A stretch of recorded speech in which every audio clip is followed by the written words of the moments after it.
Trước khi kết hôn, bố mẹ bảo tôi dùng một tờ vé số giả để thử lòng bạn trai. Dù sao nhà tôi cũng khá giả. Nhưng khi biết tôi trúng 20 triệu, bạn trai đã vội vàng yêu cầu tôi mua xe sang cho anh ta. Còn muốn tôi mua nhà cho bố mẹ anh ta nữa. Tôi vừa từ chối, anh ta liền lấy cắp tờ vé số, rồi đá tôi một cái, còn mắng tôi loại nghèo kiết xác không có số hưởng. Anh yêu, em trúng số rồi.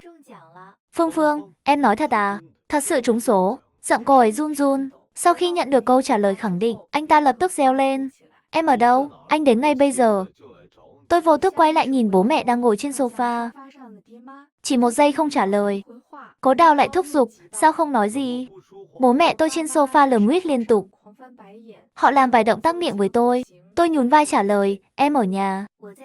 Vậy anh tới ngay đây, em đợi anh nhé. Không đợi tôi nói gì, anh ta đã cúp máy. Nghe thấy tiền thì hận không thể nhảy dựng lên. Tên này không đáng tin. Đây chẳng phải phản ứng bình thường sao? Bạn nghe người khác trúng thưởng mà không kích động à? Cố Đào là bạn trai tôi từ thời đại học.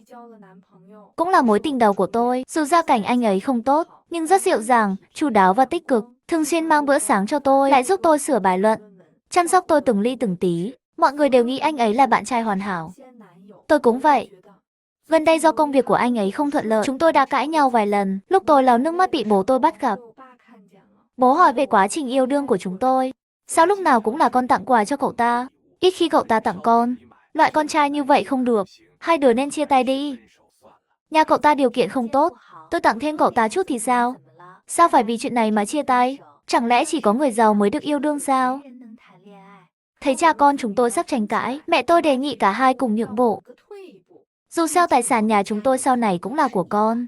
Về lựa chọn nửa kia, chúng ta vẫn cần quan sát kỹ hơn. Con thấy đúng không? Bố mẹ khởi nghiệp từ hai bàn tay trắng. Tài sản cụ thể thế nào tôi không rõ lắm. Chỉ biết nhà tôi khá giả. Nhưng họ luôn dạy tôi rằng giàu sang dễ gây họa. Cho nên Cố Đào không biết tình hình thực tế của nhà tôi. Tôi tin chắc Cố Đào không phải loại người mà bố nói. Vì vậy tôi đồng ý với đề nghị của mẹ. Vì thế mới có màn hôm nay. Vé số là giả, nhưng thử thách là thật. Thấy tôi cãi lại, bố tôi bực tức định dạy dỗ tôi. Bây giờ nói gì với cậu ta cũng vô ích. Đợi cậu ta trải nghiệm xong, cậu ta sẽ hiểu. Cố Đào chắc chắn sẽ vượt qua thử thách. Tôi tin anh ấy. Ném lại câu đó, tôi tức giận rời khỏi biệt thự. Đi đến căn hộ nhỏ tôi thuê thường ngày. Không lâu sau, Cố Đào cũng đến. Anh ta vội vàng vào nhà kiểm tra số vé số. Sau khi đối chiếu xong, anh ta lập tức ôm chặt tôi. Quá tuyệt, Phương Phương. Em thật sự quá giỏi.